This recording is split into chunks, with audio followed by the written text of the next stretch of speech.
تفكيره عليك. أجمع علماء النفس على أن معظم الأمراض أو الاضطرابات النفسية سبب شيء اسمه الوسواس. من أجل ذلك كثير من الأمراض النفسية سموها بالوسواس، إما الوسواس القهري، وسواس التفكير، وسواس القلق. فمعظم الاضطرابات سبب الوسواس.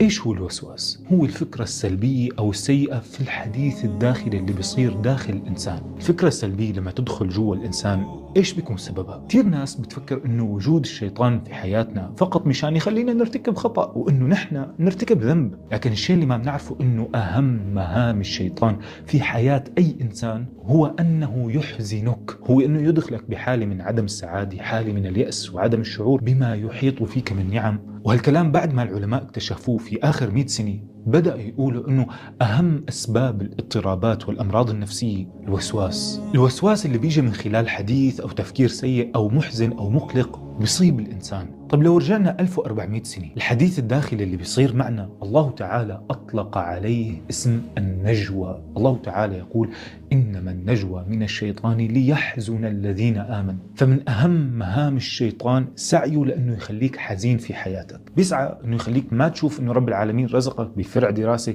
كتير من حواليك بيحلموا فيه، رزقك عمل عم تطالع منه مصروف يومك، رزقك ربما الجوال اللي عم تفكر فيه وتجيبه مشان الألعاب اللي تلعبها، رزقك بالزواج، الشهادة. فأنت بدل ما تستمتع بالنعمة اللي بين إيديك بيخليك تنظر لنظرة النقص. يا الله الجوال عم يعلق، يا الله راتبي يا دوب وعم يكفي مصروف فقط، غيرك ما عنده راتب، يا الله الفرع الجامعي اللي أنا فيه سيء، طيب غيرك أصلا ما عم يدرس. بيخليك تنظر من منظور الرغبة وتترك منظور الواقع، ومنظور الرغبة لا يسده شيء إلا الرضا. لذلك تجد الكثير من الناس غير سعيدة. سعيد لحظة اللي أخذت الشهادة لكن تفكيرك صار بالعمل، سعيد لحظة اللي وجدت عمل لكن تفكيرك صار قديش رح يكون الراتب رح يكفينا ولا لا، سعيد أو سعيدة لحظة اللي تزوج وتزوجت لكن تفكيرهم صار